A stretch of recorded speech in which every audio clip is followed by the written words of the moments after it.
Темірбек Қараұлы Жүргеновтің 120 жылдығына арналған биыл мерейтой академиямызда жыл бойы, сонымен қатар академияның құрылғанына 85 жылдығын, Темірбек Жүргеновтің 120 жылдығын атап өтіп отырмыз. Соған осының қарсаңында Жүргенов оқулары деген ғылым апталығы кеше басталды. Бүгін бізде қонақта Сүлеймен Демирел атындағы университеттің профессоры, PhD докторы Ергебеков Молдияр мырза келіп отыр. Сөзді енді рұқсат болса қонағымызға, лекторға берсек. Молдияр мырза, өзіңіз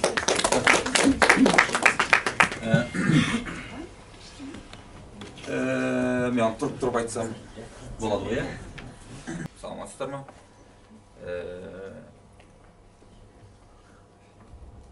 2000 жылы мен Түркияға магистратураға кеттім.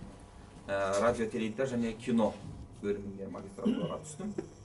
И сол жерде дәрістердің бәрі элективный тұғын, яғни өзің таңдап аласың. Сол дәрістердің ішінен бір дәріс маған аты өте қатты қызықты болды. Дәрістің аты кино және әйел еді. Не болмаса кинематография және әйел. Алла, қандай сабақ болды. Ол дәрісті алдым. Еще тағы да 5 кредиттік сабақ, яғни 5 кредит дегеніміз аптасында 5 сабақ болады деген сөз, 5 сағат болады деген сөз. Сондай ауқымды сабақ жарайды деп алдым. 2 сағат лекция және пікір талас, қалған 3 сағатында фильмнен кейін қайтадан пікір талас. Яғни аптасында 5 сағат ұстазымызбен кездесеміз. Әр апта сайын жаңағы мақалалар оқимыз дегендей. Сол кезде сол сабақтың жаңағы дәрістің басталу фильмі бар еді. Ең алғашқы сабақта кіріспе болды, кіріспеден кейін бізге бір фильм көрсетті. Ол фильм менің, қалай деп айтсам болады, өте ерекше бір әсер қалдырды менде. Қандай ерекше әсер еді? Мен білетін эпизодтар, мен білетін сахналар өте басқаша қырынан. Басқа бір көзбен, басқа бір көзқараспен, басқа бір пікірмен көрсетілген болады. Әрине сабақтың алдында ұстазымыз бізге бұл фильмнің режиссерінің әйел екендігін, Джейн Кэмпион екендігін айтты. Фильмнің аты «Пианино» еді. Көргендеріңіз бар шығар. Көргендеріңіз бар ғой, бұл фильмді мен негізінде 94 жылы өз үйімде көргем. Ол кезде әлі Қазақстандамын. Ол кезде де маған әсер қалдырған болатынды. Бірақ әрине ол кезде баламын, кинодан оншақты көп хабарым жоқ. Мен үшін жаңағы фильмдегі ол табиғат, фильмдегі трагедия, драма маңызды. Ал мұна сабақты алған кезінде ең алғаш бұл фильмді көрсетті. Алдымен әрине кіріспе жасап, одан кейін барып фильмді көрсеткен кезде расында да менің жаңағы ойымның бәрін быт-шытын шығарды. Неліктен быт-шытын шығарды? Өйткені бұл фильмдің режиссері әйелдік және еркектік деген нәрселерді өте басқаша құрастырып, басқаша қалыптастырған болады. Әйелдік және еркектік бұлар антропологиялық ұғымдар, қыздар, жігіттер. Әйел немесе еркек болып туамыз. Бірақ әйелдігіміз, не болмаса еркектігіміз, бұлар құрастырылатын нәрсе. Кім тарапынан құрастырылады? Қоғам тарапынан, бірінші семьямыз тарапынан, қоғамымыз тарапынан, оқыған кітаптарымыз тарапынан, дүниетанымыз тарапынан. Ең соңында, яғни, олай болатын болса, әйелдік немесе еркектік, әйел болу немесе еркек болу емес, әйелдік, masculinity, или femininity, ағылшынша айтатын болса, мен қазақшаға солай аударып жүрмін. Бұлар қалыптастырылатын нәрселер. олай болатын болса, өнерде, біздің тақырыбымыз негізгі тақырыбымыз өнер ғой. Өнердегі әйелге не болмаса еркекке байланысты көрсететін нәрселеріміз структурный нәрселер, яғни қалыптастырылған нәрселер. Олай болатын болса, бүгінгі біздің тақырыбымыз қазақ киносы әйелдікті, не болмаса әйел болуды қалай қалыптастырып отыр, қалай құрастырып отыр, структураға нені қосып отыр деген сұрақтарға жауап іздеуге тырысамыз. Бұл зерттеу где-то 1,5 жыл болып қалды, қазір айналысып жүргеніме. Қазір менің уже докторанттарым көмектесе бастады. Құда қаласа, жаңағы Скопусқа, Томпсон Ройтерға бергіміз келеді. Қазір кезде менің Дана деген докторантым статистикалық мәліметтермен айналысып жатыр. Оны кейіннен айтып өтем. Ал бірақ контент анализ және дискурс анализді әзірше мен жасап жатырмын. Бұл әрине әрі қарата дамиды, әрі қарата кеңейеді. Жастарға айтып қояйын, егер бір зерттеу жасайтын болсаңыз, міндетті түрде осындай конференциялар беріңіздер. Міндетті түрде осындай презентациялар жасаңыздар. Сол кезде сіздің қателіктеріңіз, кемшіліктеріңіз ортаға шығады. Сіздерге айтады. Ол кезде сіздің еңбегіңіз ары қарата байи түседі. Мынау менің бұл тақырыпты уже презентациялап отырған 4-ші конференциям шығар. Бұл 4 конференцияның, бұның алдындағы 3 конференцияда көптеген сындар, нелер айтылды, и бұл ары қарата кеңейді, байыды. Енді бұл жерде репрезентация деген сөз бар. Біздер кеңестік дәуірдің, кеңестік системаның адамдары, ол система әлі өлген жоқ, білесіздер. Көбінесе образ деген сөзді қолданғанын ұнатамыз. Бейне. Мысалы үшін қазақ кинематографындағы әйел бейнесі.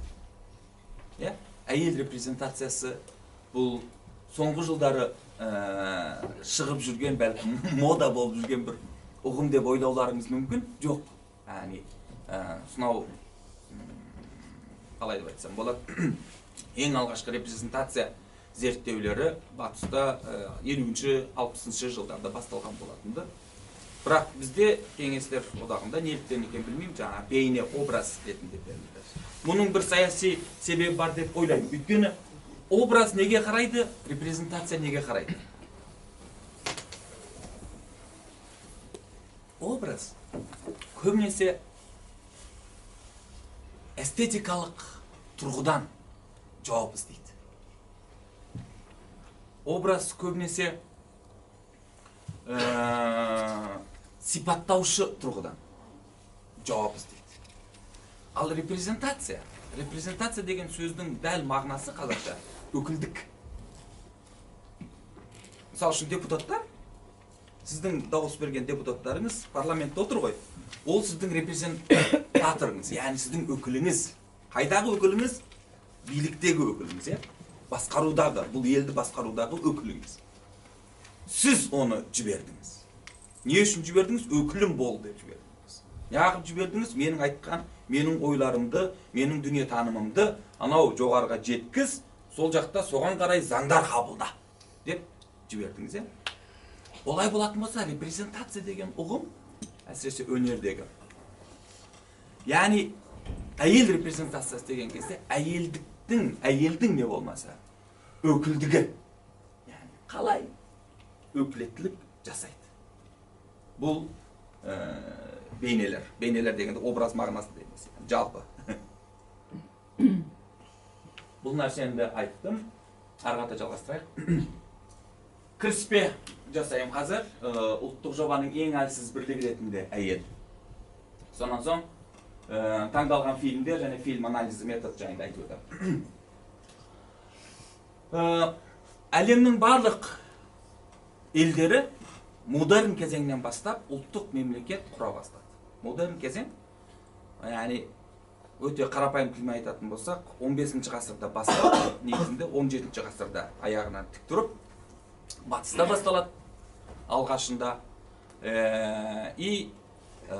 Жаңағы әр мемлекет, әр ұлт бір мемлекет деген сенімменен 17 ғасырдан бастап бүткіл әлемде құрыла бастады.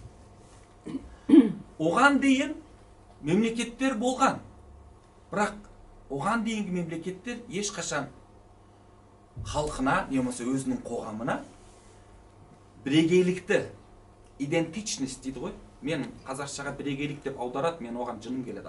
Бірегейлік емес, кімдік. Яғни идентичность деген негізінде кім, яғни сенің кім болуыңды көрсететін ұғым. Иә, оған дейінгі модерн кезеңге дейін мемлекеттер кімдікпенен айналыспайтын. Яғни қоғам, халқы салық беріп тұрса болды.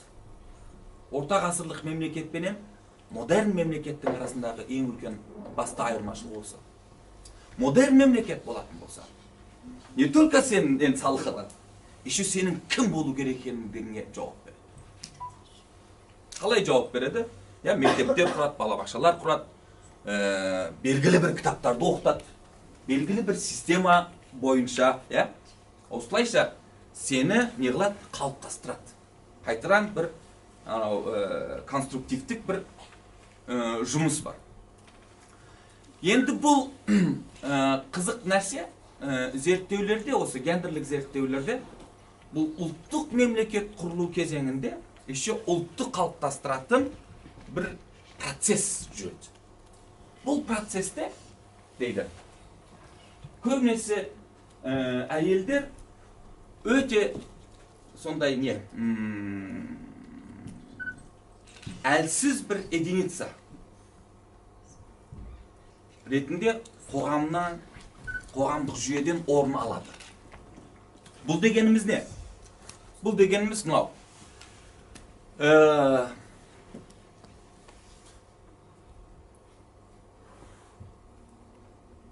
Кез келген бір қоғамдық қозғалыста әйелдер де еркектер сияқты активный роль алады. Бірақ ол қозғалыстан кейін туатын структурада әйелдер символикалық орын алады. Былай түсіндірейін. Желтоқсан оқиғасы, Желтоқсан оқиғасында еркектермен бірге, еркек студенттермен бірге әйел студенттер де өте көп шықты. Оны еш қайсымыз жаңағы не қыла алмаймыз, жалтара алмаймыз. Желтоқсан оқиғасынан кейін білесіздер, Кеңестер одағында басқа жерлерде уже сондай толқулар, қозғалыстар болды. Ең соңында Кеңестер одағы білесіздер жойылды. Оның артынша не пайда болды? Тәуелсіз мемлекеттер пайда болды. Қазақтар үшін де бір тәуелсіз мемлекет пайда болды. Осы жерде әйелдер қай жерде орын алды? Бұл өте маңызды. Әйелдер республика алаңындағы ескерткіш ретінде орын алды. Символға айналды. Парламентте, министрлікте, қоғамға тікелей әсер ететін институттарда орын алған жоқ. Әйелдер ескерткіш, ән, күй, романдардың характері, не болмаса жалпы отан анаменен жағы не қылатын, мағынаға келетін бір символға айналды. Бұл тек қана Қазақстанда емес, яғни жалпы әлемдегі өкінішке орай бір процесс.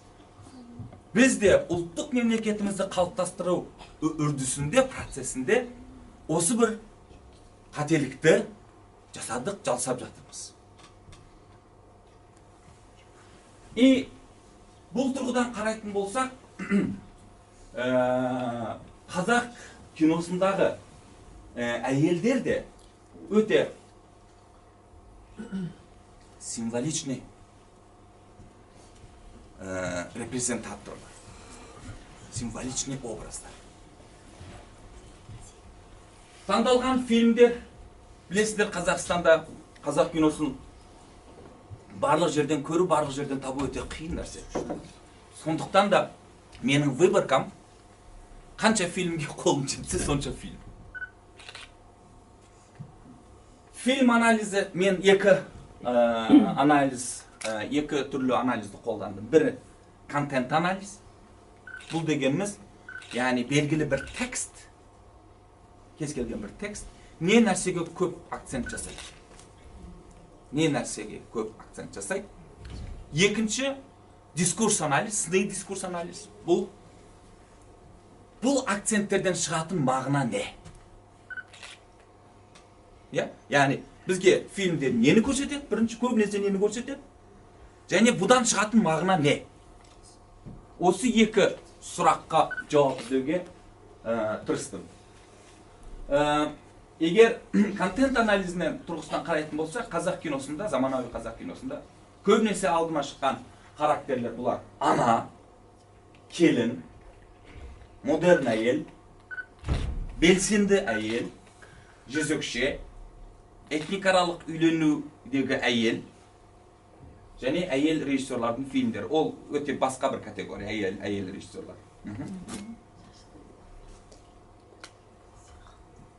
Бағанада айтып өткенімдей, қазақ ұлттық мемлекеті, ұлт мемлекеті және ұлттық кіндік Қазақстанның тәуелсіздік алған кезінен бастап қалыптасып келе жатыр. Әйелге көбінесе символикалық орын беріледі, заңдардағы символдар да. Мен сонымен қатар заңдарды да зерттеді. 1998 жылы Қазақстан Біріккен ұлттар ұйымының әйелдерге деген өшпенділік және зорлық-зомбылықты жоюға байланысты декларацияға қол қойған болатынды. Бұл декларацияға қол қойғаннан соң не істеу керек? Ол мемлекет соған байланысты көптеген заңдар қабылдау керек. Қазақстанда қабылданған заңдар көбінесе отбасы тұрғысынан қолға алады. Яғни отбасы ішіндегі зорлық-зомбылық, отбасы ішіндегі әйелдердің жағдайы. Яғни әйелді көбінесе, или даже тек қана отбасы контекстінде қолға алады. Егер сіз тұрмыста болсаңыз, не болмаса бір ана болсаңыз, не болмаса біреудің қызы болсаңыз ғана сіздің как будто құқығыңыз бар. Ал егер сіз тұрмыста болмасаңыз, құқығыңыз жоқ сияқты. Яғни бұдан шығатын нәтиже сол. Где-то 1998-де декларация қол қойылды. 2000-нан 2017-ге дейінгі қабылданған заңда, қаулы қарарлар, шешімдерге қарасаңыз, әйелдер тек қана отбасы контекстінде қолға алынған. Неопатриархал мемлекет деген ұғым бар. Бұл жағдай біздің жалпы қоғам ретінде неопатриархал бір қоғам, не болмаса мемлекет екендігімізді көрсетеді. Бұл дегеніміз не? Бұл дегеніміз заң жүзінде бір теңдік бар, бірақ практикада және мүмкіншілік жүзінде теңдік жоқ деген сөз.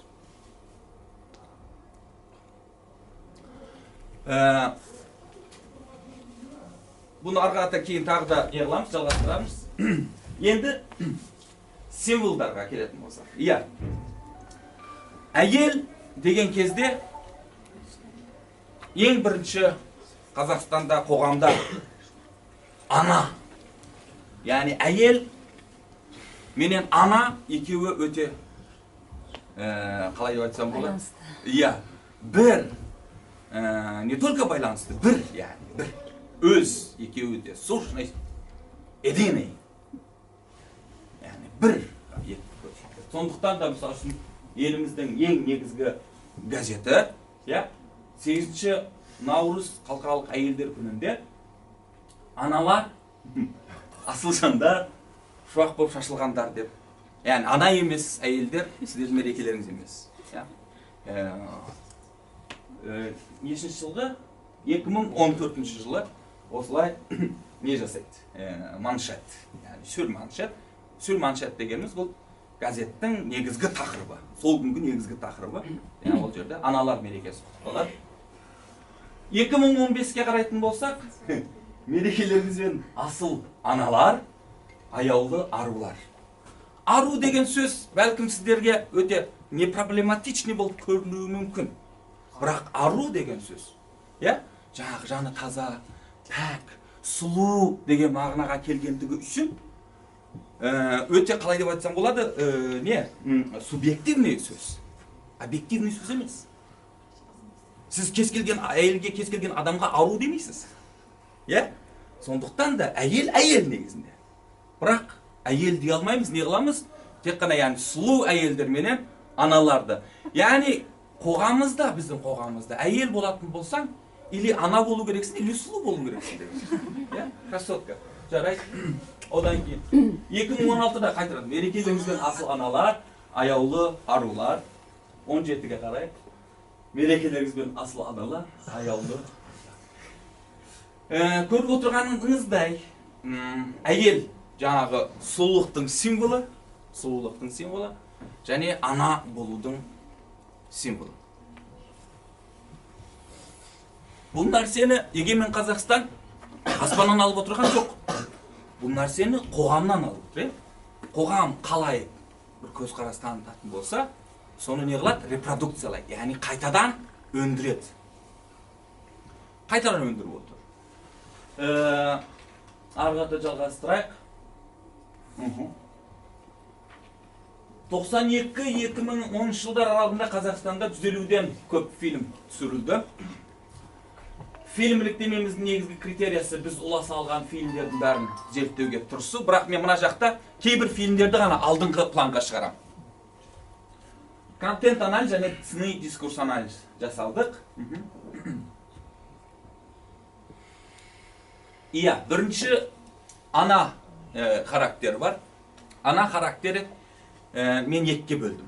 Біреуі отан ана характер. Бұны Абикееваның еңбегінен де пайдаландым.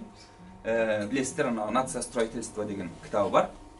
Сол кітабында ана характерінің эволюциясын өте керемет жасаған. Абикеева бойынша да 60-шы жылдарда дейді, аналардың этникалық ерекшелігі бар еді дейді. Советтер одағының анасы еді дейді. Яғни барлық қиыншылықтарға не қылып, төзіп, шыдап, барлық қиыншылықтарды көріп, жалпы ұлттың анасы болу бір характері бар еді дейді 60-шы жылдарда. 80-ші жылдарда қайта құру және жариялық кезеңінде ана бейнесі, бұл жаңағы отан ана бейнесі жалпы талқандалды. Жойылды десек де болады. Қиян фильмінде әсіресе, Иглада да, мысалы үшін, көрмейміз почти что ананы. 90-шы жылдарда ана бейнесі қазақ киносына қайта оралды. Бұл түсініксіз айт, өйткені бұл жылдары Қазақстан тәуелсіздігін алды және жаңа ұлттық кіндікті, идентичності қалыптастыруға көшті. Нәтижеде ана бейнесі ұлт пен отанның аллегориясына айналды. Мысалы, Болат Шариповтың «Заманай» атты фильмі. Сталинді қуғын сүргін кезеңде Қытайға қойған Балзияның қартайғанда немересімен бірге тау асып, Қазақстанға келуін баяндайды. Осы фильмнен кейінгі шыққан көптеген фильмдерде ана бейнесі отанның символына немесе аллегориясына айналды. Немесе дәл өзіне. Расында да қайтқан жай бір Балзия емес еді. Отанның рухы еді. Ұлттың рухы. Бәлкім отанның дәл өзі. Сондықтан да «Заманай» фильмі бұл нені жаңағы қайтаран отан ана характері, отан ана лейтмотивін қайтаран бастатқан фильм болып табылады. Екінші ана бұл қасиетті ана деген деп категорияластырдым. Бұл дегеніміз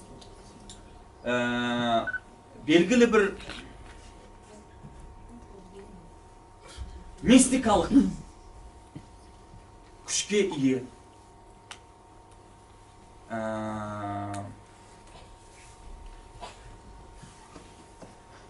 Қалай деп айтсам болады? Табиғаттан метафизикалық күшке ие.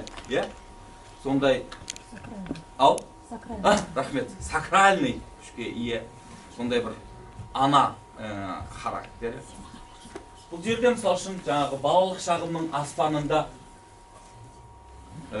көреміз бұндай сакральностьті. Тығырықтан жол тапқан елбасы жолында да көреміз бұндай сакральность. Келін де естеріңізде болар шаман ана, жаңағы тепсе тауда не құлап, жаңағы қарлар құлап, қасқырменен сөйлесіп, тілдесіп, оны сауып, үйге әкеліп балаға емізіп. Және студенттегі, өте қызық. Не ағып келдің дейді студент мамасына. Не дейді мамасы? Түсіндірді, аян берген сондай. Яғни ең светский фильмдеріміздің көзінде ана сондай бір несі бар жаңағы. Сакральності бар. Ау? Өмірде де бар ғой. Өмірде жоқ деп жатқан жоқпын. Сверхъестественный емес. Көру деген. Ғылыми тұрғыдан сверхъестественный. Ал бірақ қоғамдық тұрғыдан жалғастыратын болса, расында да мына жерде балалық шағымның аспанында президенттің мамасын көреміз, анасын. Жаңағы түс көрет түсінде бір мылтықты береді. Сонан соң ол мылтықты алған мамасы бір ұлды болатынын сезе бастайды. Бір қызығы президентіміз жайында қанша фильм түсірді? Где-то 4-5 фильм түсірді ғой деймін. Одан кейінгі ана образ ашылмаған. Перед моим рождением матери приснился вещий сон. Будто на дне моря она нашла старинное ружье, Егер естеріңізде болса, украшенное серебром.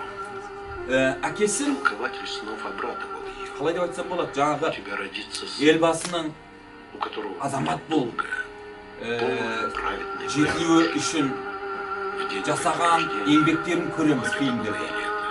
Анасын көрмейміз. Анасы тек қана қасиетті, сондай имамның қызы, болды, басқа ешінші. Дүниеге алып келді, қабылдаған кезде, болды. Басқа бір образ, басқа бір не көрмейміз. Өмірдің барлық ауыртпалығын көтеруші ретінде ана үшінші. Ананың несі рөлі, категориясы. Бұл жерде де жаңағы анаға апарар жолды, өздеріңізді білесіздер. Және ойпырмай или дорогие мои дети деген Жанна Исабаеваның фильмі. Аналарымыз бізде или отан ананы символы, олай болатын болса, или қасиетті, или жаңағы бұл өмірдің барлық ауыртпалығын не болу керек. Ауыртпалығын көтермейтін аналар да бар. Бір-екі, кімде бар? Әкем екеуміз. Аңшы. Еще анау кім? Маленькие людидің режиссерін аты. Нариман Төребаев. Олар бар, бірақ олар уже бір нелің символ ретінде беріледі, кемтарлық бір жаңағы. Инвалидность. Бір нәрсе жетіспеушілік. Соның салдарынан жаңағы жігіттер, бала Әкеге қоңырау шалды. не сияқты. Оны көрмедім екінші көреді. Оны әзірге көрмедім. Ана және ұл, бұл өте қызықты нәрсе. Ана және қыздың арасындағы қарым-қатынасты қазақ фильмінде мен өз басым байқамадым. Бәлкім тағы да не қылып жатармыз, сіздер маған есіме салып жатарсыздар. Бірақ ана және ұлдың арасындағы байланысты біздің көптеген фильмдеріміз көрсетеді. Кардиограммада, жол, шуға студент, бөпем, жаңағы не приключение меді? Или солнечные дни. Солнечные дни, сіздер айтып отқан фильмдерден. Бірақ бұл жерде нелер өте қызықты. Ана менен бала арасындағы нелер байланыстар. Қалай деп айтсам болады бір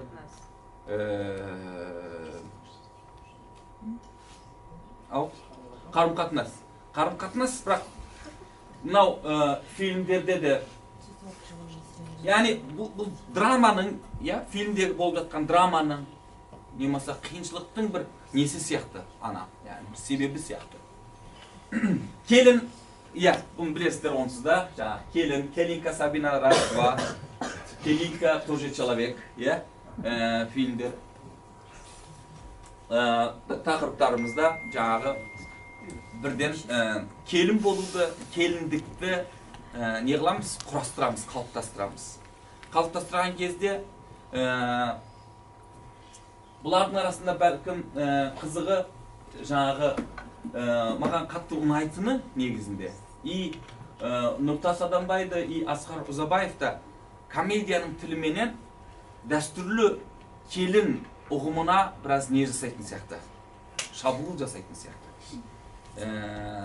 Бұл жерде, біз көбінесе көрген кезде просто күліп кетеміз да, ал бірақ тереңнен қараған кезде өте не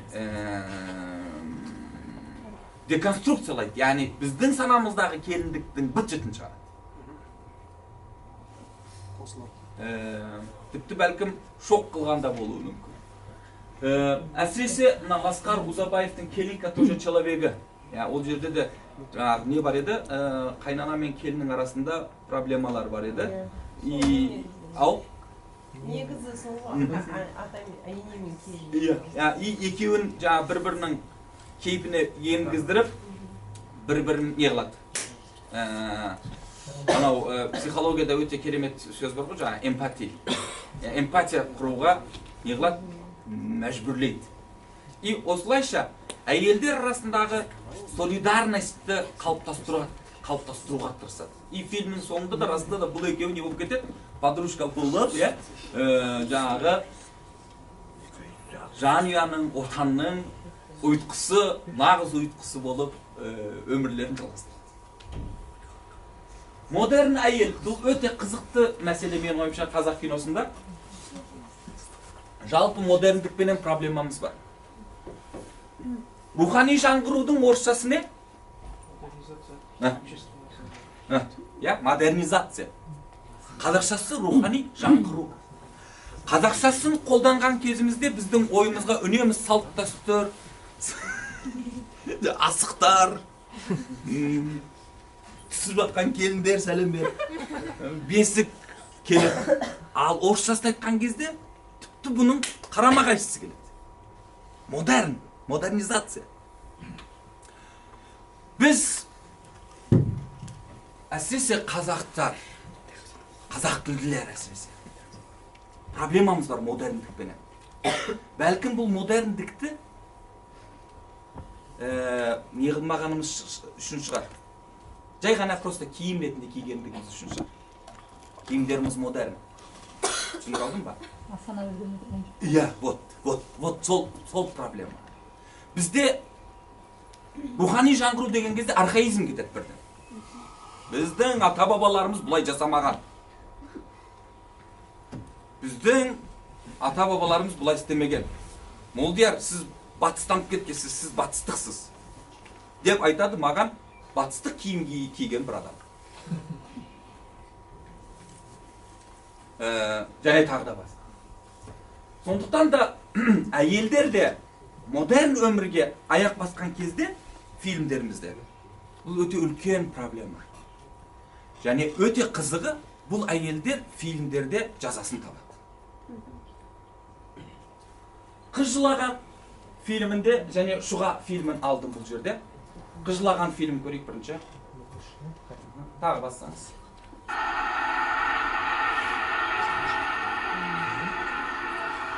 Бұл жерде ауылдың шопыр қызы, водитель, мынау үлкен машинесіне мініп өрге қарай кетіп бара жатыр. Дәл өрдің төбесіне жеткен кезде машинесі бұзылып қалады. Жөндеуге тырысады. Қалай жөндейді? Бұлай жөндейді, болмайды.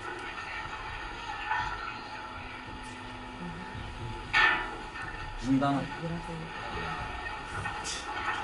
Машина әйелді не қылады? өрге шығармайды. Жаңағы төменге ылдиға алып кетеді. Модерн аппарат әйелдіктен шығарады.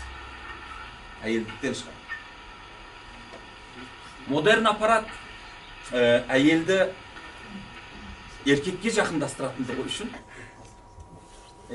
жақындататындығы үшін фильмде осылай жазаланады. Яғни сені өрге алып баратын емес, сені ылдиға сүйрейді. Не болмаса екінші бір эпизодымыз бар. Я же говорила, что он молодец. Опять с новой. Опять не здоровайся. Чтоб тебе пусто было. Да ладно. Ты лучше расскажи, как сватовство прошло. Сватовство? Я спрашиваю, о чем вы с Катерой договорились? Зачем тебе знать? Давай лучше споем. Давай споем.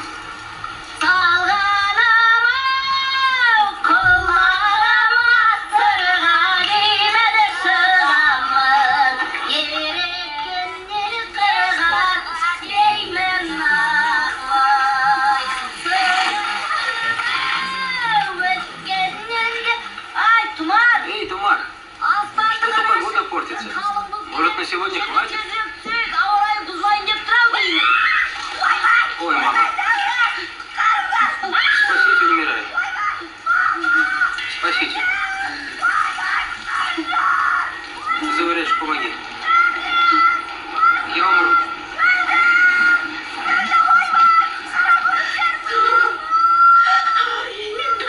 Бедный Тумар. Как я тебе помогу?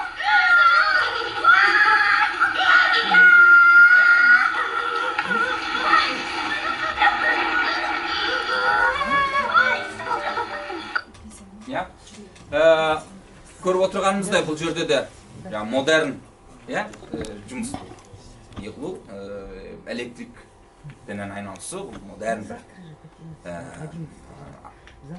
акцион, модерн бір белсенділік, еңбек, және көбінесе еркектердің істейтін жұмысы. Белсенді әйелдеріміз бар ма қазақ киносында? Иә, бар. Екі фильмді көрсетуге болады, ешқандай. Бұл Сабит Құрманбековтың «Әурелі» және Асқар Ұзабаевтың «Осторожна, корова» деген фильм. Бірақ бұл фильмдерде де әйелдер қандай белсенділер? Біреуі ауылдың әкімі болуға ұмтылады, екіншісі депутат болуға ұмтылады. Бірақ екеуі де бір еркектің көмегі арқылы ауылдың әкімі не болмаса депутат болады. Яғни бір режиссер бәрібір не қылған, бұған бір не керек? Сүйеу керек, демеу керек. Күшті жаңағы қол тарапынан бір керемет бір демеу керек деген бір нәрсе. Анау не бар ғой жаңағы жас келін көрші ауылға баратын болса жаңағы қартайған шалды қосып жіберетін жаңағы жанында не болсын, бір еркек болсын деп. Сол нәрсеге ұқсайды. Сондықтан да негізінде белсенді әйел жоқ. Жезөкшелер өте қызық. Бізде өткен апталарда білесіздер, жаңағы 7 жасар бала зорланды, бірақ оған ләм-мим демеген адамдар жаңағы қазақтың қыздарына өздерінше болып әңгіме айтты жаңағы. Жезөкше болмаңдар, көрсетем сендерге деген сияқты. Біреу шықты тіпті жаңағы қамшымен сабады. Бірақ дәл сол адамдар қоғамымызда коррупция болып жатқан кезде, қоғамымызда ұрлық, қарлық, бәрін бірін жеп жатқан кезде үндей алмайтын адамдар үндеді. Дәл сол сияқты бұл жерде де біздің фильмдерімізде жезөкшелер этникалық тұрғыдан қазақ емес қыздар. Яғни фильмдерімізде, оған қазір не қыламыз? Фильмдерімізде жаңағы қазақ жезөкшелер бар, олардың бірақ саны аз. Жезөкшелер жоқ, мына нәрсені көрсетеді. Жезөкше образы бар, бірақ ол бізден емес. Түсіндіре алдың ба? Проблема сол нәрсе, бұл жерде проблема сол. Дискриминация деген нәрсе бар, алалау, шеттету. Яғни өзіңді асыл етіп, өзгені боқып көрсету. Проблема осы жерде. Жас аккордеонисттің өмірбаянында Аспасия Талалаевна, Сталинге сыйлықта Вера бейнесі. Негізі Вера бейнесі деп мен өте не қойдым? Сыпайы түрде жаздым. Оның аты өте жаман том фильмдер. Әкем екеумізде және тағы да басқа фильмдерде. Десек те, иә, қай фильмдерде бар қазақ жезөкшелер? Айтайын. Яғынан бастап. Қиян. Ол жезөкше емес. Алып келеді ғой, әдейіне бөлмені босатты. Иә, хорошо, қиян. Антиромантика. Маленькие люди.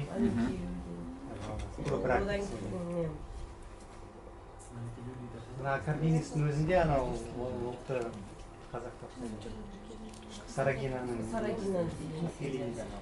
Сосын жаңағы кімнің Жанна Серікбаеваның фильмі Анша. Қазір бір фильмдерде мысалы тек сені үшін деген фильм бар. Өте көп қазақ Тоқал фильмде бар. Тоқалды көрмедім сол. Сонда Жоқ, аңшыдағы ол жезөкше ба мысалы үшін? жезөкше. Ақшадағы. Оның кәсібі жезөкшелік. Ал мысалға осы не бойынша оқыдық студенттердің пікірін. Сол кезде Бабеков қазір алмап тізім жасадық. Керісінше қазақ жезөкшелерінің саны әлде көбірек және олардың бейнесі керісінше мынандай негативі көбірек та. Мысалға осы содан кейін жаңағы Ландинаның бейнесі бар тағы да неде Шизада. 4-5-10 фильмге де жетпейді. Басқа ұлттар. Бірақ байқадыңыздар ма? Мысалы үшін қараңыздар, енді сіздер айтып жатқан фильмдер еще андай артхаус фильмдер. Біріктен үшін артхаус емес, бұл коммерциялық проект. Коммерциялық проектлер. Рэкетирдің екінші бөлімінде бар. Хорошо, онда осы жағдайды мен қайтадан ойланайын. Дұрыстап статистикасын шығарайын. Жанна Серікбаеваның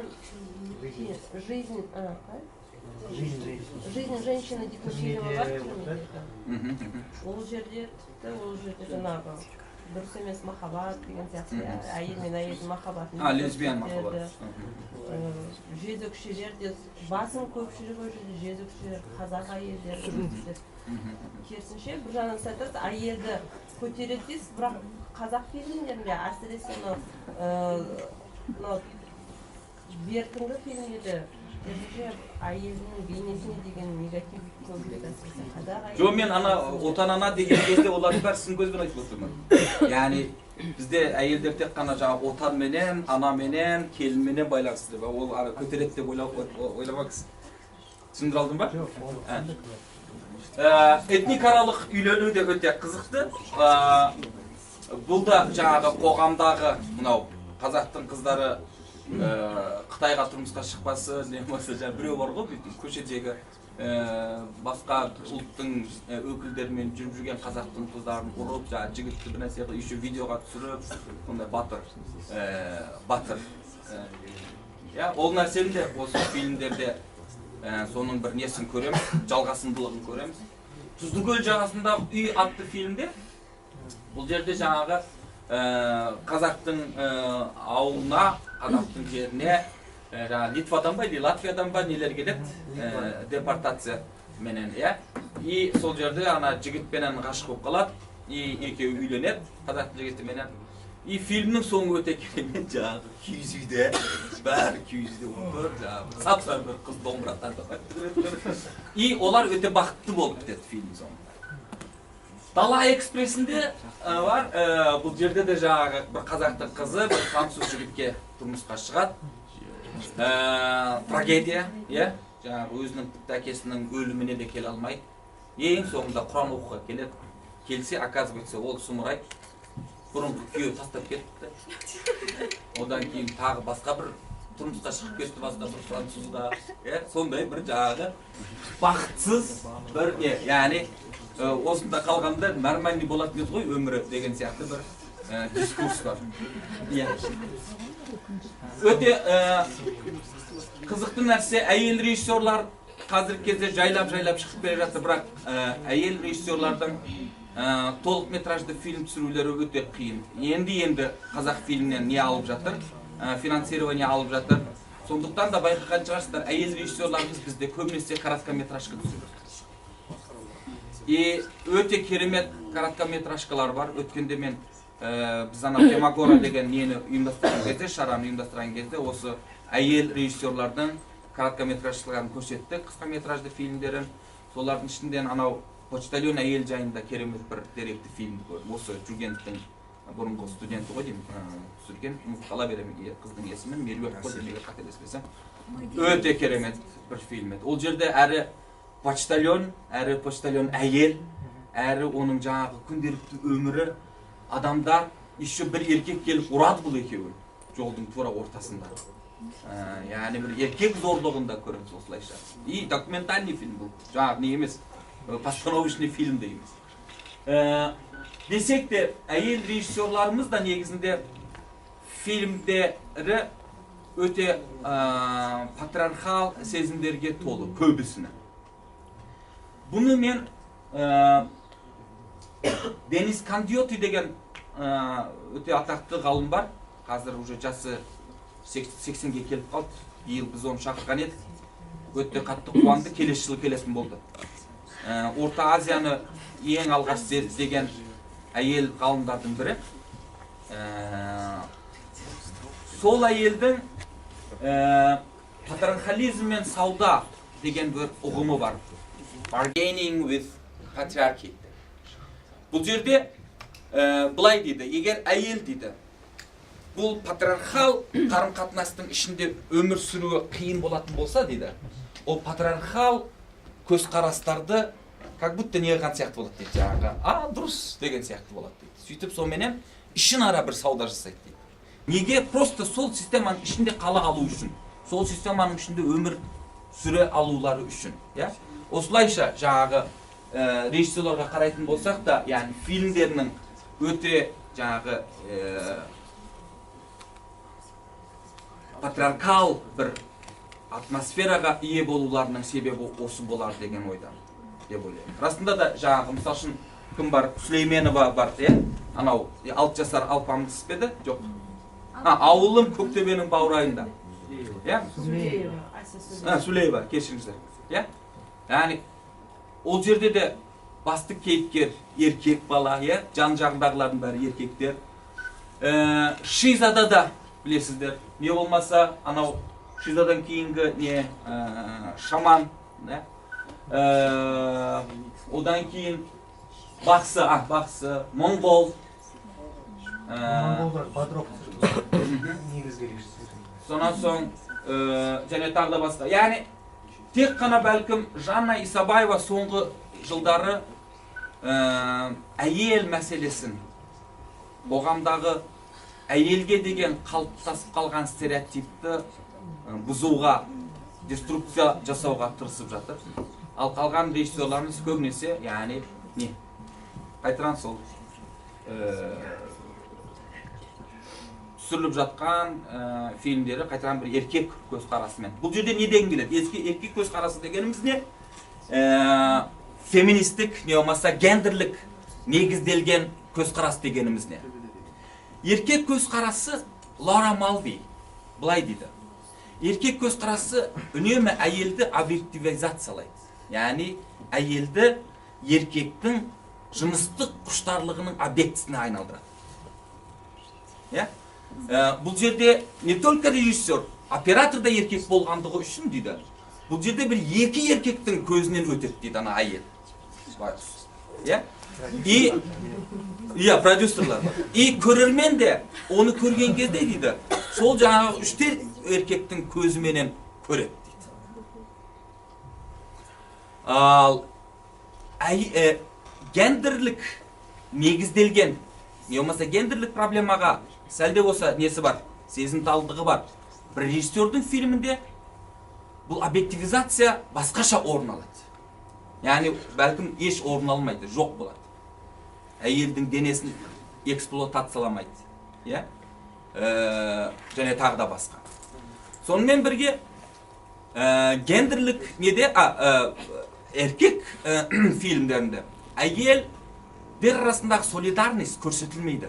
Олар бір-бірінің дұшпаны, бір-бірінің жаңағы несі. Яғни қоғамда қалыптасып қалған ғой, мысалы үшін біреу қатын десе, біз бәріміз сен кімге қатын деп тұрсың деп ұрсамыз, иә? Жаңағы өзекші деген қоғамда қалыптасып қалған нелерді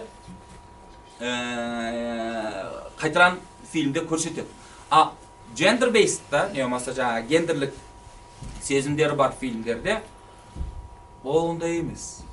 Ол жерде адамдардың арасындағы қарым-қатынас және адамдар арасындағы қателіктер алдыңғы планға шығады.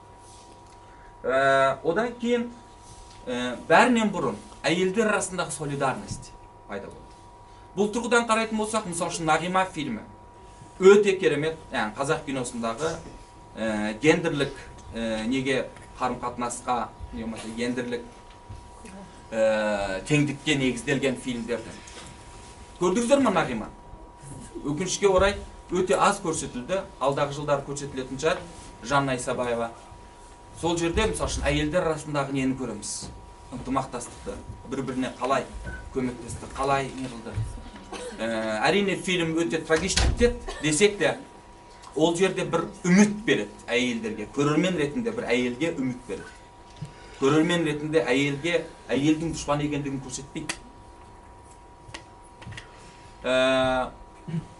Және өте мына нәрсе де өте қызықты нәрсе, экология тақырыбы. Феминист теория былай дейді, экологияны еркектің алуы басқаша, әйелдің алуы басқаша дейді. Қолға алуы. Еркек қолға алған кезде, ол жерде жай ғана сол жердегі тұратын адамдар менен экологиялық проблема бар. Және өте сексист бір нәрсе түсіруде мүмкін дейді даже. Ал әйел экологияны қолға алған кезде, ол жерде экология менен әйел проблемасының арасында бір параллельдік бар. Өйткені,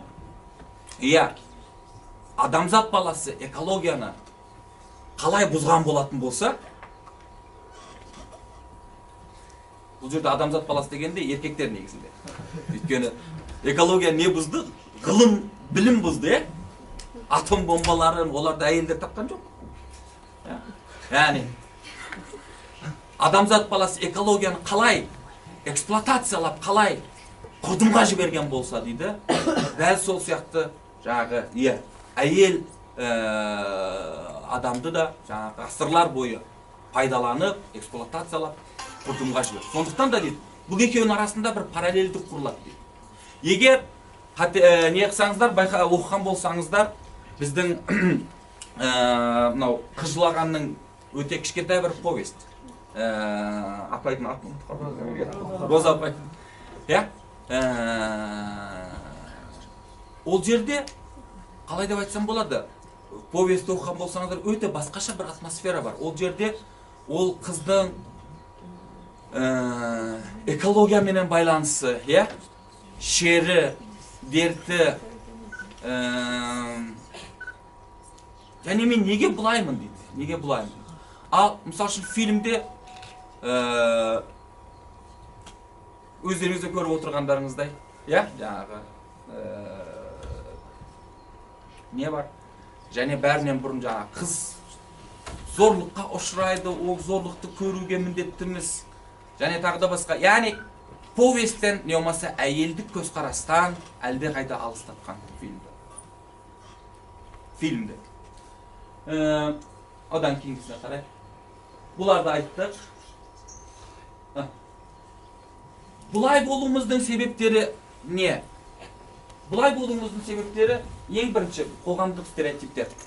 Қоғамда қалыптасып қалған стереотиптер. Біз қоғамда қалыптасып қалған нәрсені заң деп білеміз, как физический заң сияқты ойлаймыз. Күнделікті өмірімізде, теледидарымызда, медиамызда, киномызда, тіпті беретін сабақтарымызда. Тыныш отыр, қыз баласың сен. Бұл егер бір еркек жазса, оған айтпаймыз. Айтамыз ба? Білмеймін. Мен өз басым жаңағы теледидардан тек қана қыздарға айтылатын ақылдарды естимін. Еркектерге айтылмайды. Ұлдар тынышырақ болатын сияқты, қыздар капризный, еркек.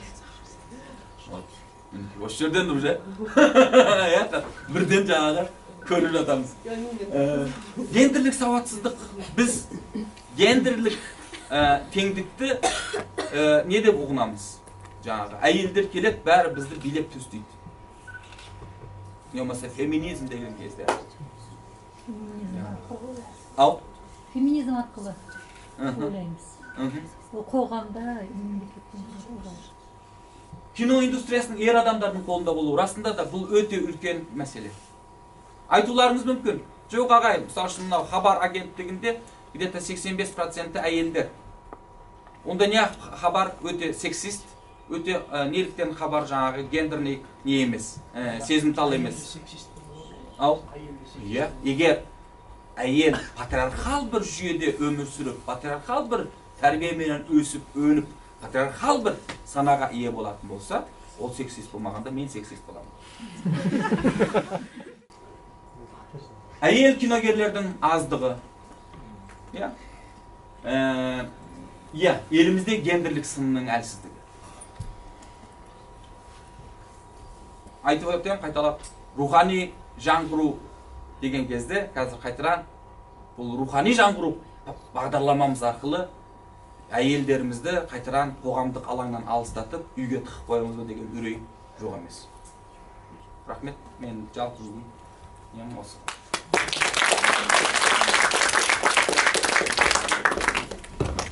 Категорияларды айтып кеттіңіз, сөйлеуде мен жертва, құрбан көрмедім. Әдейістеріңізде алмадыңыз, не үшін алмадыңыз? Не керек болмады ма? Негізі барлық? Иә. Өте керемет сұрақ, апай, рахмет көп-көп байқағанымыз үшін. Негізінде ол анау модерн әйел, құрбандық екеуі бір. Мен ол жерге жазуды ұмытып кетіппін. Яғни біздегі әйелдер кім құрбандыққа шалынады, не болмаса кім құрбан? Көбінесе модерн әйелдер. Әрине, сонымен қатар анау неде соның ішінде аты кім еді? Жезөкшелер сояққа бара ма? Еще ана өмірдің барлық ауыртпалығын көтеретін аналар, олар да құрбандық. Жезөкшені қалай, оны белсендіге жібересі, қалай оны бөлек категорияға аласыз?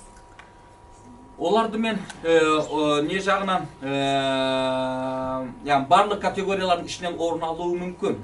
Бірақ негізгі категория жезөкше, яғни жезөкше ретінде қалай бейнеленді.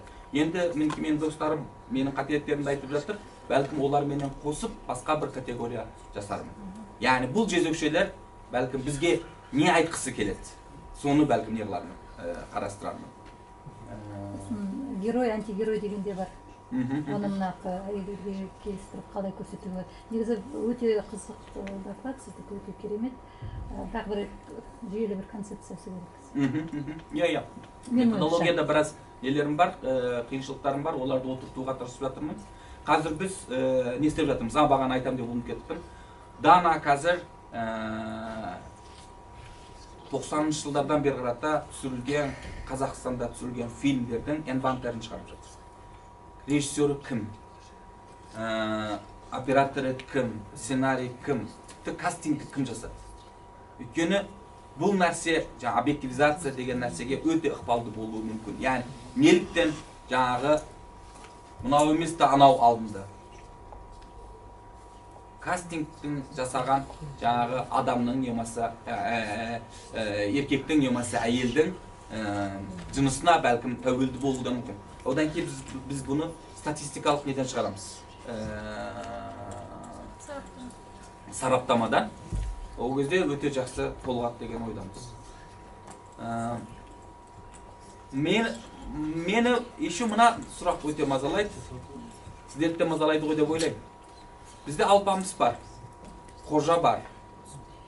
Меня тоже зовут қожа деген біреу бар тағы еще. Тағы басқа кім бар? Анау не бар, Көктөбе баурайында. Бала кейіпкер айтып Иә. Ер бала кейіпкерлер бізде жағымды ер бала кейіпкерлер, жаңағы комик, күлкілі, сүйкімді, жағымды ер бала кейіпкерлері бар. Вот соның қыз баласы бар ма? Хорошо. Қай фильм ол? Фильм емес ол бізде. Ерте. Фильмдерде жігіт болсаң өсіп көр. Ол қай фильм еді? Қыз баласы. Жас өспірім ғой енді. Мен есімде жоқ, қай фильм еді ол? Орысшасы не еді? Егін ковбой. Көрмеппін енді оны. Кім ойлайды, бізде мұғалімдер. Секер бар мысал үшін. Бірақ Секер де полумальчик. Естеріңізде болса, иә? Даже оны қыз ұлға тырысады бәрі жаңағы, ойбай деп. Ол жерде өте жаңағы, қалай деп айтсам болады, жаңағы, ол фильмде өте қоғамдағы сексист дискурстарды өте қатты көп өндіреді. Сүйрік бар. Сүйрікті көрмедім, сүйрік қайтеді. Сладкий сок внутри травы. Ол да, иә, подрост болатын бәрі. Секер де, Секер, жоқ, Секер уже кішкентай. Олар подрост, қараңыздар, анау кішкентай бала, қыз бала жоқ. Жоқ, қожаның өзі де сондай ғой, бір 12-13-тер. 12-13 Алпамыс, кім, Көктөбенің баурайында, иә. Олар жоқ. Бұл да, менің ойымша, қалай деп айтсам болады, кешіріңіз мен бір 30 секунд айта салайын. Бұл нәрсе деп, жаңағы кішкентай қыз балалар ретінде көрерменді ойланыңыз. Оған олай болатын болса, қазақ киносы бір нәрсе бермейді деген сөз. Түсіндіре алдым ба? Бір активность. Бір не? Яғни өзін көре алмайды. Бір кішкентай қызын қазақ киносынан көрген кезде, ондай болатын болса, өзін таба алмайды деген сөз. Ошол режиссер айел түсіріліп қыз баланы. Иншалла. Бірақ біздің әйел режиссерларымыз әлі де болса ер балдар түсіреді. Сіз теңдік дейсіз, әйелдер жаңа еркектермен бір ойлайды дейсіз. Одан бірақтан жаңағы табиғи фильмдерді түсірген кезде әйелдер басқа қырынан көрсетесіз. Мысалы режиссер деген кезде мен оны бірінші кезде жалпы режиссерді ортақ тұлға ретінде көремін да, оны әйел еркек деп бөлмейсіз адам. Енді бір жағынан сосын ол көп жағдайда мысалы бүгінгі жаңағы бала дегенді ойлаған кезде мен де ойладым, неге шын мәнінде қыз кейіпкерлер жаңағы кішкентай кезінде қыз кейіпкерлер аз деген. Жоқ. Жоқ. Біз киноны біздің тарихымыздан, біздің жаңағы өткерген кезеңдерден бөліп қарамауымыз керек, өйткені ол кино өмір айнасы дейді. Бірақ иә, кей жағдайда мүмкін жаңағы патриархалдық мәселелер көп шығар. Мысалға бірінші кезек оның болғанын әйел режиссерді баланы көрсетудің себебі деп ойлаймын, ол Ұлы Отан соғысы. Еркектер соғысқа кетті, еркек қалмады, қалғаны әйелдер қоғамда. Сол себепті ұл балаға деген жаңағы әйелдердің несінде бір қатты опекать етті, қатты мынандай бір соны қорғап, қамқорлыққа алу деген жаңағы еркектердің санының аздығынан біздің қоғамда санада ойлаймын әйелдерде сондай бір әжелерімізде не қалыптасты. Не болса да бірінші ұлға, иә бір ол табиғи үрдістен шыққан нәрсе деп ойлаймын. Сосын бұрынғы кездері естеріңізге алсақ, мұғалім, ұстаз дегенде ер адамдар болды, ұстаздар. Қазіргі таңда балабақшадан бастап мектепке дейін университетте басым көпшілігі әйел адамдар. Тәрбиешілер, мысалы, еркек тәрбиешілерді біз көрмейміз, кездестірмейміз. Жоқ деуге болады. Мұғалімдер 90%, 95% әйел. Физкультура, еңбек, сосын анау қорғанысқа, ОВП дейміз. Сол это демографические проблемы. Мысалға, бірақтан соның барлығы, ол да қоғамды тәрбиелеуші, қоғамды өсіруші, өсіретін, жетілдіретін бір саты ғой негізгі. Мысалы, мен де қосып жетсем болады, сіз айттыңыз ғой, қыздар жақсы, рағат, қағазда, ұқты, сондай бір стереотип бар. Мен ойлаймын, ол да сол мектеп кезінен бастап қалыптасады. Және мектепте, мысалы, мұғалімдер қыздарды жоғары санайды да. Ұлдарды әрдайым ой деп төмендетеді. Мысалы әйел сосын қыздар бәрі 5 алады, бәрі күшті жазады, жазуы әдемі. Сосын сол қалыптасып кетеді да, анау неке бітіреді, институтта да ол жалғасады. Сосын ол табиғи түрде сосын айтады. Көбінесе ер адамдар, неліктер, әйелдердің тәрбиесі балабақшадан бастап, соның әсері еркектердің Рахмет. Алма апай, иә, дұрыс айтасыз. Расында да бұл екінші дүниежүзілік соғыс бұл жаңағы еркектердің ұлықтануына көп әсер етті. Десек те, оның арғы жағы да бар. Яғни ол еркектердің ұлықтануы сол кезеңнен бастау алмайды. Мысалы үшін жай ғана мысал келтірейін, қазір менің есіме түсіп отыр. Мекемтас Мырзахметов бәріміз танимыз, иә? Өте үлкен тарихшы. Соның мысалы үшін естелігі бар. Білесіз, иә? Ашаршылық кезінде жаңағы әпкесімен бірге келе жатады, мамасы үшеуі. Қараса, анау жақта жаңағы не? Қасқыр ма әлде адам жегіштер ме? Есімде жоқ. Қасқыр ма еді? Қасқыр, иә? Иә, қызын тастайды. Қазын тастайды. Еркегін алып кетеді, яғни баласын алып кетеді, ұлын алып кетеді. Яғни бұл сондықтан да, яғни не только соғыспенен не қылды, одан алдына да бар нәрсе. Біздің жалпы тарих соғыспен байланысты ғой, әрдайым бізде соғыс. Негізі мына теманы сіз өте қазіргі заманда рухани айтатын кезде сіз прям тура алғансыз. Өйткені біздің қазақ тілдерінің рөлі тарихта именно кинода көрсету өте аз.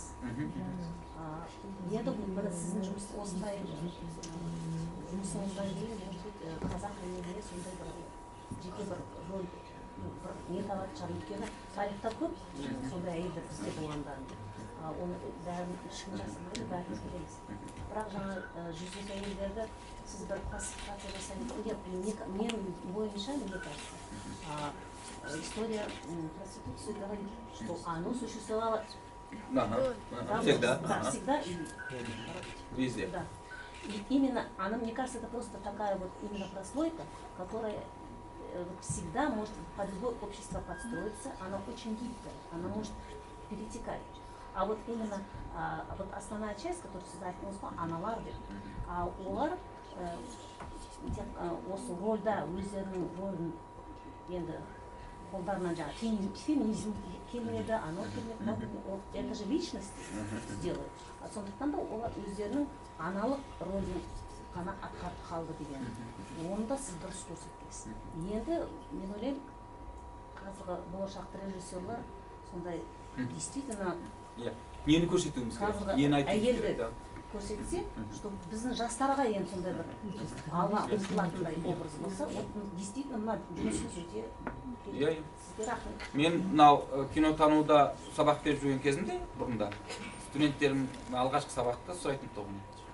Жаңағы кім өз қалауымен осындай келді деп. Сонда көбінесе ер студенттеріміз жаңағы көбінесе айтатын, мен өз қалауыммен келдім, өз қалауыммен. Қыз студенттерім үнемі айтатын, ағай мен өз қалауыммен келген жоқпын, негізінде мен актриса болғым келген. Бірақ мамам мен папам бұзылып кетесің деді. Сол актрисаға ең жақын осы ғой деп, мен осы кинотануға берді. Яғни, бізде расында да Баубек ағай айтады, мектептерде басталады, жаңағы қыздарды не қыламыз, бірақ оларды просто рабочий сила ретінде қолданамыз, ағай. Оларды көтермейміз. Просто жаңағы рабочий сила, яғни журнал толтыратын, не қылатын, и демократиялық неде, алаңда олардың дауысын өшіреміз. Олар көбінесе, секретаршалар. Яғни жазатын протокол, бірақ ол жиналыстың протоколын солар жазады. Даже бізде не бар андай, әйелдер ердің басын төрге отырғызу керек. Солдар қалыптасқан. Қыз бала мысалы керісінше қызды ұлдан қызды ұлдан жоғары отырғызады мысалы. Ал енді ол дұрыс емес пе? Қалай да дұрыс деп ойлаймын. Мысалы сен өзің төркініне барған кезде сен ұлдардан да жоғары ең қызды да тоже неге төменге отырғызбайды, қыз жоғарырақ отыру керек деп ол да бар ғой. Жоғарырақ отыр дейді, керісінше ол тек қана төркінге келгенде, ал өз үйіне келгенде ол кім болады? енді өз үйіне қазақ мәдениетінде бәрі ойластырылған бәрі тұтылған қазақ мәдениетінде.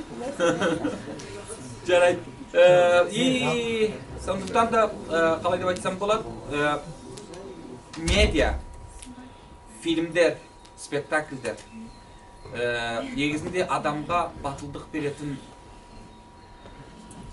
белсенділік беретін, оны мотивациялайтын бұл өмірге нелер ғой, шаралар ғой.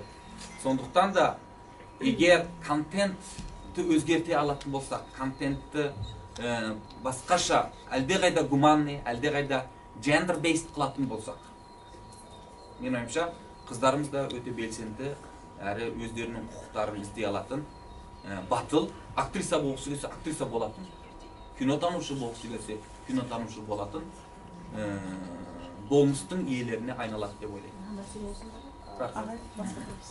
Ол жерде мысалға айтып кеткен, мысалы, оны білмеймін себебі не екенін, бірақ біздің қоғамда ол еркектер тарапынан болмаса да, әйелдер өздерін құрбандық кейпіне өздігімен енгізеді. Өздігін құрбандыққа итермелейді. Yani не істесе де бәріне шыдау, бәріне төзу, әйел болғаннан кейін ол бір жағынан еркектерге де байланысты емес шығар, ол әр адам өзінің еркектерге байланысты, тек қана еркек адамға байланысты емес, ол әйелдің жаңағы жертва, құрбандық кейпіне енуі, отбасыдағы мысалға отбасында зорлық көріп жатқан әйелді ол кетіп қалып, жаңа өмір бастауға ешкім жоқ демейді, бірақтан ол күйеуін ұрғанына да шыдайды, оның жүрісіне де шыдайды. Өзінің психотипіне де байлайды. Иә, өзінің келіп содан бір нәр алады, ләззат алады кейбіреулер. Иә, сонда да бар. Дұрыс айтасыз, бірақ мінекей мына нәрсе бар. Марксті еске алайық, атамыз. Марқұм. Қате сана деген ұғымы бар. Енді Советский Союзды көрген мұнда апайлар отыр, сіздер жақсы білесіздер. Маркс идеологияны қате сана деп түсіндіреді. Бұл дегеніміз не? Маркс айтады. Идеология дейді, үнемі үстем тап тарапынан өндірілетін наным сенім. Идеология деген үстем тап тарапынан, яғни мынау өндіріс құралдарына кім ие болатын болса, солар тарапынан өндірілетін наным сенім. Яғни бұл дегеніміз не?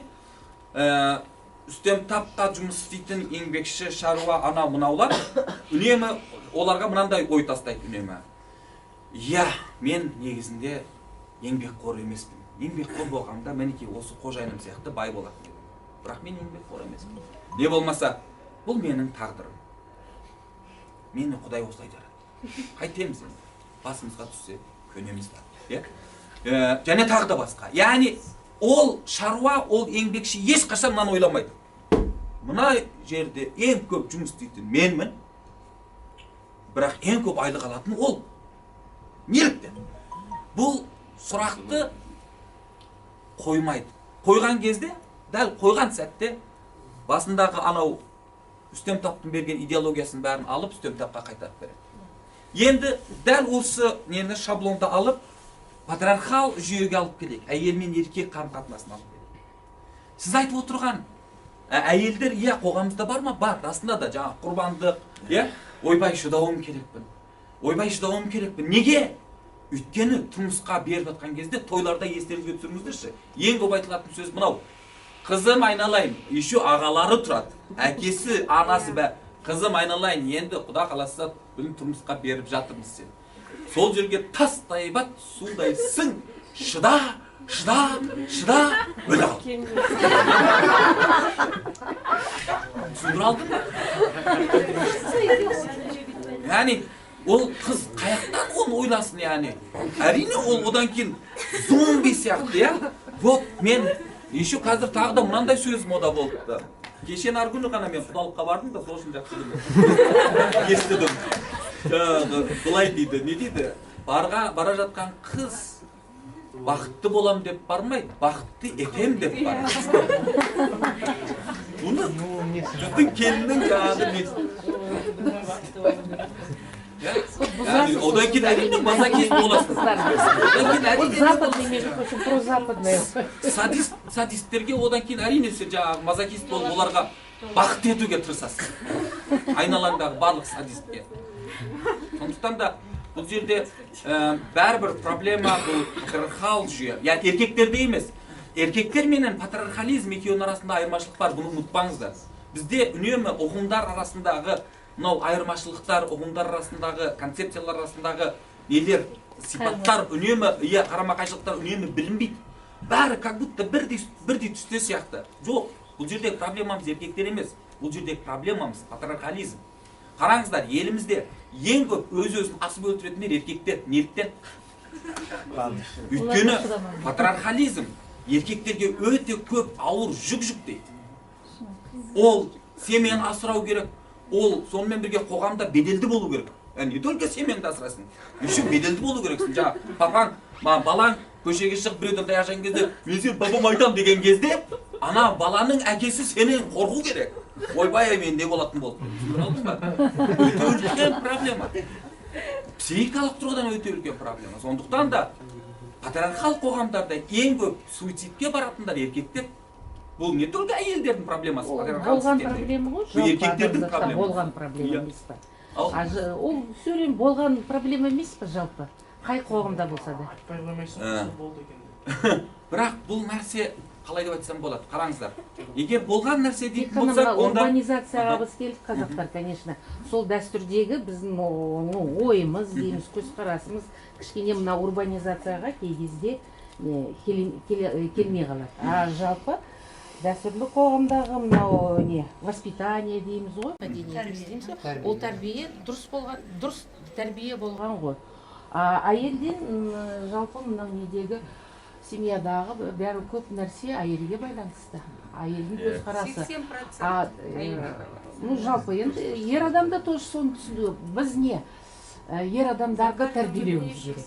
Жалпы қоғамда мен айтып отырған нәрсем осы. Бірақ бізде өкінішке орай қыз адамдар тәрбиелейміз. Женщина должна быть вот садомазохистом, пошла и соған көніп. Там тоже нужно, значит, где-то какие-то проблемы. Мне кажется, здесь вот рассмотреть и расширить вот вашу тему, она очень интересна, но ее рассмотреть не с одной стороны нужно, здесь нужно рассмотреть в целом проблему, вот то, что вы говорите, и, да, целостность какая, вот чуть-чуть не хватает. То есть эта тема еще дальше требует исследования, расширения. Я надеюсь, вот, ну, конечно, вот на этой неделе мы не сможем еще раз собраться, то есть, вообще, в принципе, мен мысал үшін өзіңіз де білесіз, апай, менің бір докторантым осы темада қорғайды, ал екінші докторантым еркектерге қарайды. Дана, мысал үшін, қазақ киносындағы маскулинностьқа қарайды. Сондықтан да негізінде біз не только бір жақтан қараймыз, комплекс тұрғыдан қарап жатырмыз, кешенді тұрғыдан қарап жатырмыз. Менің ойымша бұл жерде үлкен терең мәселе жатыр. Бхагават Гитаны білесіз ғой, мен болса ведический культуралардан, там мен аздаған түсініктерім бар, я читала. Ол жерде жазылған, вот мысалы мынау қазір көшеде жүрген жаңа сыған сияқты бір ұлттар бар ғой,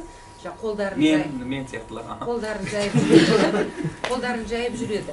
Жаңа автобусқа кіріп тиын сұрайды, сонда бәрі айтады, сен неге жұмыс істемейсің, сен жассың дейді.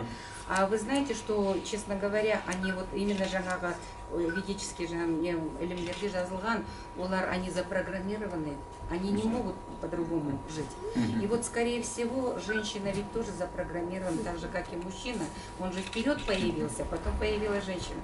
Мне кажется, это тотальный, социальный, тотальный психоанализ.